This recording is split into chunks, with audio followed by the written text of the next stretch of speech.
militaires et religieuses du pays, ainsi que des corps diplomatiques et représentants des organisations internationales et islamiques accréditées au Tchad. Dans son sermon, l'imam a rappelé l'importance qui revêt la célébration de cette fête religieuse pour les fidèles musulmans qui doivent perpétuer la volonté de Dieu. Il a d'ailleurs invité tout travailleur, chacun dans son domaine de compétences, à accomplir son activité selon la norme et avec la crainte de Dieu pour le bien de la population. L'occasion est toute indiquée pour le président de la République de présenter ses vœux de paix, de bonheur et de prospérité au peuple et à la nation tchadienne. Congratulations, salutations et autres pardons entre les fidèles musulmans ont marqué la fin de cette prière rituelle festive. À la fin de cette grande prière, Adoum Abdelkader a tendu son micro à plusieurs personnalités qui ont pris part à cette prière. Ils présentent leurs vœux au peuple tchadien tout entier. Suivez. Nous émettons le vœu que cette nouvelle année qui s'ouvre à l'occasion de cette fête du Ramadan nous donne l'occasion de faire avancer ces pays qui a tant besoin de connaître un économique. Je souhaite la paix au peuple tchadien, la stabilité. Et comme cette année, nous avons connu des pluies abondantes. Mon souhait, c'est qu'on ait de bonnes récoltes et que le spectre de la famine s'éloigne du Tchad. Je voudrais d'abord souhaiter une bonne fête, une fête de bonheur, de joie, et que la paix retrouvée dans ces pays soit une définitive derrière notre chef de l'État, son excellence. Vous avez aussi, cette année, le ciel a été clément avec nous. Nous souhaitons que, Inch'Allah, la récolte aussi, et que le gouvernement qui est en train d'œuvrer pour le bien-être des Tchadiens puisse encore davantage réussir pour le bien-être de tous. Je souhaite vraiment que ce mois qui vient de bien finir nous donne la paix, la tranquillité, la stabilité dans tout le monde. En matière de sécurité, je demande à Tchadiens d'être toujours prudents et de continuer comme ils l'ont fait pendant la période de pour que les gens puissent recouvrir cette paix qu'on a cherché pendant si longtemps. Et de deux, je souhaite à tout le peuple tchadien, sans exception, paix, bonheur et prospérité. Mes vœux sont la paix, surtout la paix, la concorde nationale, l'unité nationale et le travail pour le développement de ce pays. La santé, la paix et le progrès. L'unité, la sécurité et la fraternité. Après la grande prière, une cérémonie de présentation de vœux au chef de l'État a été organisée au palais présidentiel. Les membres du Conseil supérieur des affaires islamiques du Tchad, le comité de la grande mosquée de N'Djamena et les différents corps constitués ont présenté leurs vœux au président de la République. Un reportage de Souleymane Diabo. Moment de partage, de prières et de sympathie, l'Aïd al-Fitr al-Moubarak est également une journée de pardon et de vœux aux plus proches. Les membres du Conseil supérieur des affaires islamiques du Tchad et du comité de la grande mosquée Roi Faisal de N'Djamena n'ont pas dérogé à la tradition musulmane. Ils sont venus souhaiter paix, santé et bonheur au président de la République. Les vœux de ces oulémas au chef de l'État Idriss Déby Itno sont formulés par le président du Conseil supérieur des affaires islamiques du Tchad. Les prouesses de lauréats tchadiens dans les différentes compétitions internationales de lecture du Saint-Coran et l'octroi des tracteurs aux producteurs de l'ensemble du territoire national, dira le président du Conseil supérieur des affaires islamiques, viennent corroborer la politique du développement du Tchad enclenchée ces dernières années. Cheikh Hissène Hassan Abakar souhaite qu'Allah, le Tout-Puissant, le très miséricordieux, guide les pas de tous les fils du Tchad dans la voie de la sagesse, du progrès et de la solidarité. L'unité des fils du Tchad, c'est l'un des credos du président de la République. Idriss Déby Itno a insisté sur la cohabitation entre les différentes confessions religieuses. Il a invité tous les leaders religieux à œuvrer pour la pérennisation de cette cohabitation. Par rapport à la situation sociale, un accent particulier a été mis sur le travail. Sans un travail bien fait, point de développement, précise le président de la République. La célébration de l'Aïd al-Fitr al-Moubarak offre également l'occasion au Premier ministre Emmanuel Nadingar et les membres de son gouvernement de présenter leurs vœux au président de la République. L'ancien chef de l'État, le président des grandes institutions de la République, le Parlement, les corps diplômés accrédités forme de vœux pour un Tchad prospère. Même souhait émis au chef de l'État par les cabinets de la primature, de la présidence de la République, les officiers généraux des forces armées et de sécurité, les présidents et secrétaires généraux des associations et partis politiques, les maires des différents arrondissements de la ville d'Ndiamena, les sultans d'Ndiamena ainsi que bien d'autres personnalités ont formulé leurs vœux le meilleur au chef de l'État. Face aux membres du Conseil supérieur des affaires islamiques du Tchad et du comité de la grande mosquée de N'Djamena, le président de la République, Idriss Déby Itno, a cultivé la cohésion nationale, l'unité et la paix entre toutes les confessions religieuses. Les propos du chef de l'État en arabe sont traduits en français par Souleymane Diabo.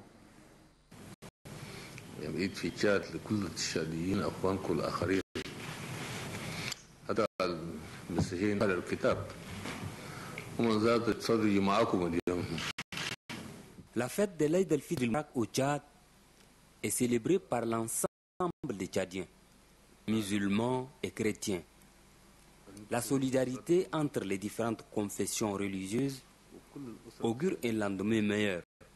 En tant que religieux, vous avez beaucoup œuvré pour le Tchad et pour les musulmans. Sans la contribution des différentes confessions religieuses, nous ne serons pas à ce stade. La paix et la stabilité sont très indispensables pour le développement. Regardez en dehors du Cameroun, tous les autres pays voisins sont confrontés aux conflits soit religieux, soit ethniques. Que Dieu nous en préserve. Par rapport à la situation sociale, nous disons que le crapaud saute selon ses capacités. Le pays également fonctionne selon ses moyens. Et les ressources naturelles sont pour l'ensemble des Tchadiens, les agriculteurs, les fonctionnaires, les éleveurs et bien d'autres.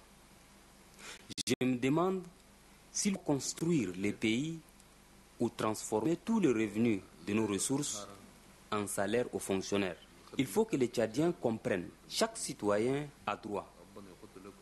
Et il faut que chacun trouve son compte à travers les constructions des hôpitaux, des écoles, des châteaux d'eau et bien d'autres infrastructures. Le pétrole va tarir un jour.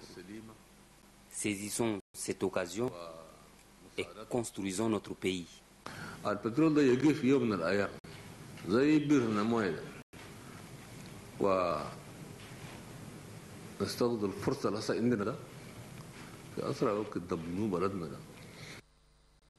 Le président de la République, Idriss Déby Itno, a également demandé aux responsables religieux d'exhorter les fidèles à plus d'ardeur dans le travail pour hisser notre pays plus haut dans le concert des nations. Souleymane Diabo nous donne la quintessence des propres chefs de l'État.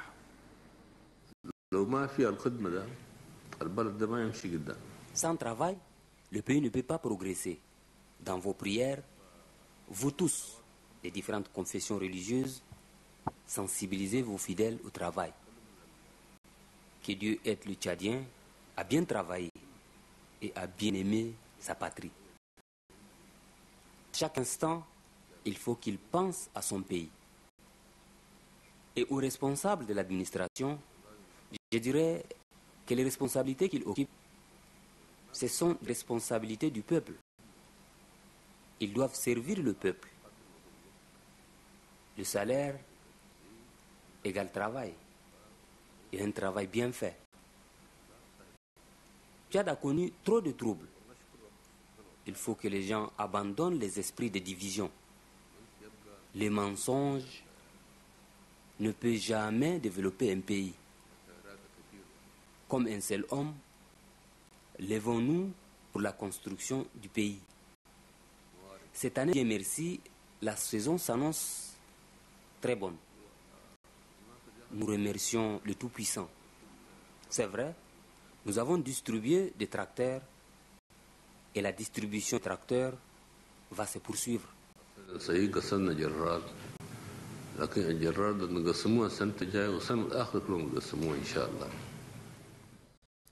L'Aïd el-Fitr al-Mubarak est une fête qui offre généralement une occasion de visite et de réjouissance aux enfants. Quelle est l'ambiance qui prévaut dans la ville de N'Djamena en cette journée de fête? Garangatia Mirima a fait le tour de la ville. Voici son reportage. Après 30 jours de Ramadan, les musulmans célèbrent la fête Eid al-Fitr al-Mubarak. Elle marque la fin du Ramadan. C'est un mois béni pour les fidèles musulmans qui se sont donnés à la prière et à l'invocation de l'être suprême. Si les grandes personnes sont à la maison, ce n'est pas le cas pour les enfants.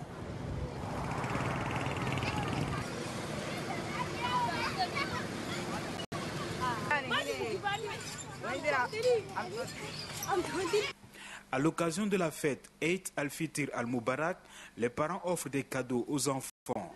Belles tenues pour les filles et garçons, mais aussi les gratifient d'argent de poche. Avec cette somme, c'est l'occasion pour les uns et les autres de se familiariser avec les engins à 2 ou 4 roues.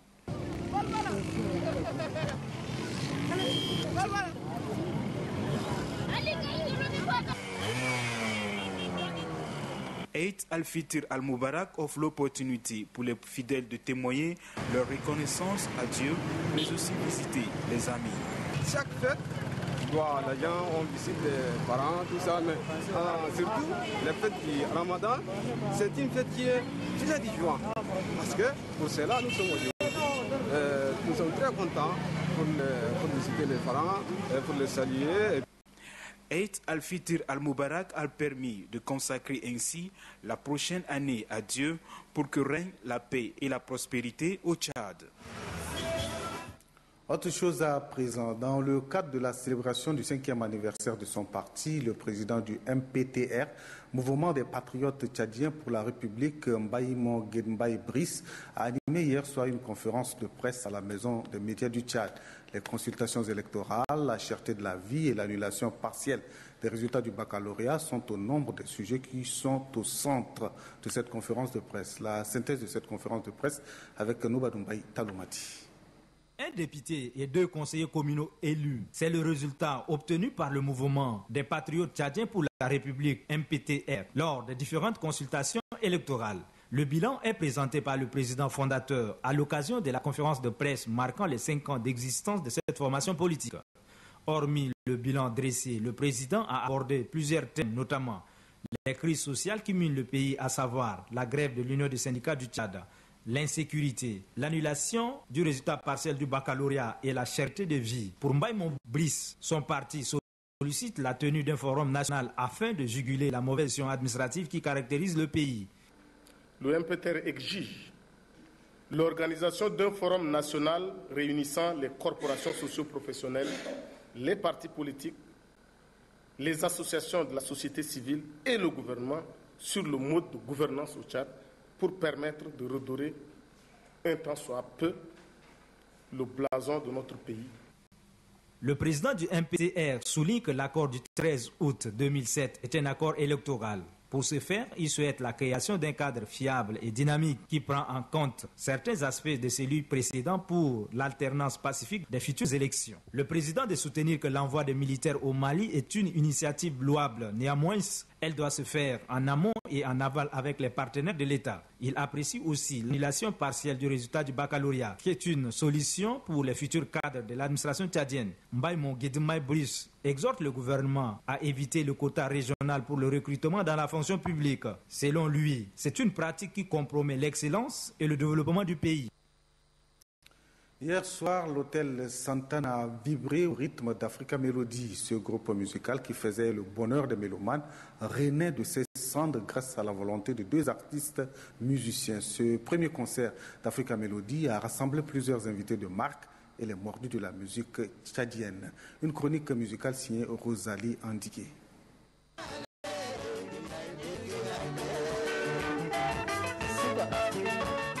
Pour immortaliser ce retour en force, un concert géant a été organisé dans les jardins de l'hôtel Santana. Après 30 ans d'absence sur la scène musicale tchadienne, l'orchestre African Melody vient enfin d'être relancé grâce à la détermination de ses artistes, Josué et Sabiani dit Papa Bonheur.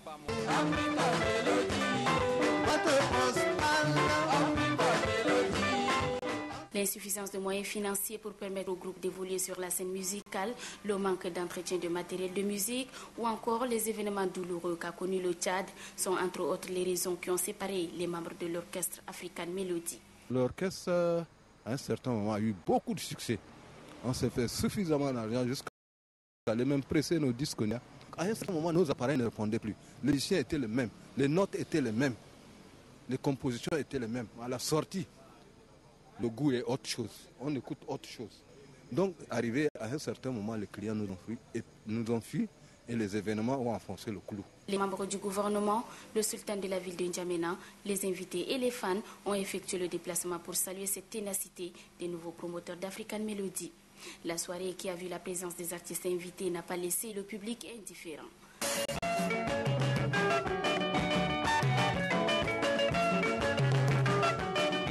Le ministre de la Culture, Kayar Oumar Defala, qui a fêté son premier anniversaire de prise de fonction à la tête du département de la Culture ce 18 août, s'est tout naturellement réjoui de la relance de ce groupe. Je suis très heureux parce que je suis arrivé à l'an 1 de la Renaissance, tel que défini par le chef de l'État. Et je pense qu'aujourd'hui, l'anniversaire de mon arrivée au gouvernement coïncide avec le retour sur scène de African Melody doit signifier une chose, que dans le domaine culturel, petit à petit, tout est en train de rentrer dans l'ordre. Mais je dois vous dire une chose, le premier sponsor, c'est le supporter qui vient pour un concert, il paye son billet. Kayar Oumar Defala affirme qu'il est plus que jamais déterminé à accompagner les membres de l'orchestre African Melody pour permettre à ceux-ci d'évoluer comme dans les années 70-80.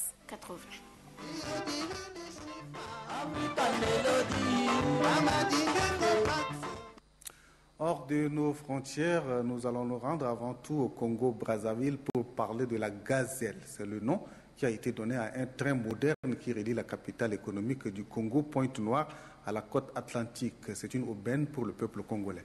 Un reportage de Emmanuel Soudi. Le train n'a pas varié. Un son toujours fidèle à ce qu'il était sur l'ancienne locomotive. Mais Jean-Marie, le conducteur, tient à nous faire remarquer la nouvelle prouesse sur ce train reliant Brazzaville à Pointe-Noire.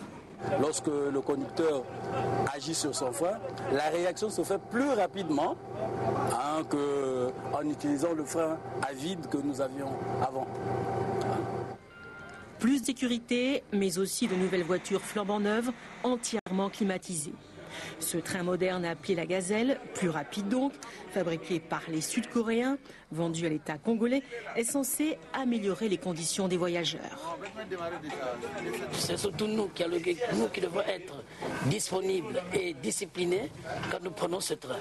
Parce que ce train, il n'est pas fait comme les autres trains, en train d'apporter plein de trucs, plein de bagages et tout, non. Fini les scènes surréalistes, anarchiques d'un train d'enfer dans lesquels chacun des voyageurs se croyait seul maître à bord. L'économie, elle aussi, gagne. Pointe-Noire, porte d'entrée du pays par la mer et poumon économique du Congo, est désormais relié à Brazzaville plus rapidement sous la pression des industriels et des cartels miniers. Des trains spéciaux doivent être également mis en circulation. Objectif, multiplier par 10 le volume des marchandises et par 2 le nombre de voyageurs. Voilà, c'est un train qui relie Brazzaville à Pointe-Noire. Au Sénégal, les élus locaux et les sinistrés réclament un plan directeur d'assainissement pour la ville de Dakar. Gabriel Lorne nous en dit plus. Dans le quartier de Dalifort, en banlieue de Dakar, les inondations sont récurrentes. Depuis quelques années, dès que les pluies durent plus d'une nuit, les eaux envahissent les rues, les maisons et les familles se retrouvent sans abri, obligées de trouver refuge dans des écoles. Aminata et son mari et leurs 8 enfants vivent ainsi dans une salle de classe à Dalifort depuis une semaine. L'école n'est pas un dortoir, mais nous n'avons pas d'autre choix. C'est le seul refuge que nous avons trouvé pour être au sec. Il n'y a aucune commodité ici, mais nos époux n'ont pas les moyens de nous loger ailleurs. Nous effectuons tout, absolument tout dans cette unique qui est infestée de moustiques. À chaque fois, les victimes des inondations reçoivent la visite des officiels du moment, lesquels promettent à chaque fois d'engager les travaux nécessaires pour que les pluies ne soient plus meurtrières et qu'elles ne transforment plus des milliers de Dakarois en sinistrés. Avec l'aide de Dieu, la volonté et la participation en tout cas des bailleurs, nous pensons que nous allons relever ces défis-là. En tout cas, nous avons la ferme volonté, sur instruction de M. le Président de la République, de nous y mettre, de travailler et de résoudre ces problèmes. Il faut que l'État dise la vérité aux populations, qu'on arrête de s'amuser avec ça. On en a assez de vivre ce qui se passe tous les ans. En tout cas, moi, en tant que maire, c'est la 3e année que je gère les inondations. Mais je trouve que l'État y va de façon très molle et préfère le spectacle. Comment dire, les gens aiment trop le folklore à la place du travail concret qu'on devait faire pour soulager définitivement les populations. Au-delà des solutions d'urgence, au-delà du drainage et pompage des eaux dans les quartiers, c'est un véritable plan directeur d'assainissement que réclament les populations et les élus locaux. Le ministre de l'Hydraulique a promis un projet de plan pour février 2013. En Somalie, l'Organisation des Nations Unies salue la fin de la transition. Dans ce pays meurtri par la guerre depuis plusieurs années, il sera organisé des élections libres et transparentes, et ce, grâce à l'action conjuguée des différents acteurs impliqués dans la résolution de la crise somalienne. Un reportage de Christian Lagauche. Après 2 décennies de conflit, la Somalie s'est engagée dans un processus de réconciliation nationale dont la réussite dépend de la mise en œuvre par les institutions fédérales de transition des mesures prévues avant l'échéance transitoire du 20 août. Le représentant spécial du secrétaire général des Nations Unies pour la Somalie a salué cette signature qui engage. Transition et transformation. Transformation signifie stabilisation du pays, nouvelle direction, nouveau plan, nouvelle idéologie, nouvelle institution. Nouvelle institution avec l'armée police nationale au service du citoyen. Avant 1991, l'armée somalienne était l'une des plus importantes et puissantes d'Afrique. Face au chaos politique et à la lutte des clans, elle s'est désintégrée. Aujourd'hui, elle est en train de se recomposer en dépassant la logique clanique grâce à l'action conjuguée de l'AMISOM et des alliés occidentaux. Notre image a toujours été celle de militaires non professionnels incorrectement formés. Aujourd'hui, ces images montrent que nous sommes sur la bonne voie, en pleine restructuration de l'armée, et qu'il y aura vraiment une force dont les Somaliens seront fiers de vivre avec et en paix avec nos voisins. L'image de la Somalie est en train de changer. Désormais, des jeunes femmes s'entraînent en compagnie des hommes, chose impensable il y a encore quelques mois. Si je compare la Somalie en août de l'année dernière et où elle est maintenant, il y a eu un bond considérable dans la vie politique, dans le processus de paix que la Somalie connaît actuellement. Des élections, les premières depuis 20 ans, sont prévues, mais il faudra encore du temps avant que les Somaliens retrouvent une vie normale dans un pays en paix comme avant. L'extradition du fondateur de Wikileaks, Julian Assange, pose problème aux États-Unis d'Amérique. Il est soutenu par l'Amérique latine. François Bader nous en dit plus. L'Amérique latine se mobilise autour de l'Équateur qui affirme que son ambassade à Londres est menacée par une intrusion de la police britannique. Le président équatorien a reçu hier le soutien de l'Alliance bolivarienne, l'ALBA, au cours d'une réunion à Guayaquil. L'Équateur a accordé jeudi l'asile politique au fondateur de Wikileaks, Julian Assange, et considère les menaces britanniques intolérables. Nous ne voulons plus de menaces. Nous voulons dialoguer, discuter de tous les sujets. Mais la dignité d'un peuple, la souveraineté d'un peuple ne se vend pas, ne se négocie pas, ne se discute pas. Au Venezuela, le président Hugo Chavez a accusé les Britanniques de vouloir violer la souveraineté de l'Équateur. Julian Assange, réfugié depuis 2 mois dans l'ambassade équatorienne, s'est exprimé cet après-midi depuis un ballon. Il a remercié tous les gouvernements latino-américains qui le soutiennent et demandé aux États-Unis de respecter la liberté d'expression. Les États-Unis doivent prendre l'engagement devant le monde qu'ils ne poursuivront pas les journalistes pour mettre des projecteurs sur les crimes secrets des puissants. Le cybermilitant réclamé par la justice suédoise pour une agression sexuelle qu'il nie avoir commise craint une extradition aux États-Unis où il pourrait être inculpé pour espionnage, voire condamné à mort. En Équateur, où l'on dénonce traditionnellement l'impérialisme, la divulgation de télégrammes diplomatiques américains par Wikileaks a eu beaucoup d'écho et Julian Assange est très populaire. Mais certains opposants considèrent que l'attitude de l'Équateur, où les journalistes sont persécutés, est hypocrite. En tant qu'Équatoriens, nous nous interrogeons sur les bases justifiant cet asile. Nous pensons qu'elles ne sont pas solides, que les arguments utilisés par le gouvernement équatorien ne sont pas solides. Londres a informé cette semaine le gouvernement équatorien qu'une loi de 1987 l'autorisait à retirer le statut diplomatique d'une ambassade. Mais le ministre britannique des Affaires étrangères a assuré qu'il n'était pas question de mener un assaut pour arrêter Julian Assange. Point final à cette édition, mais sachez que vous pouvez retrouver donc ce journal sur notre site web www.onrtv.td. Voilà, c'est la fin donc de ce journal.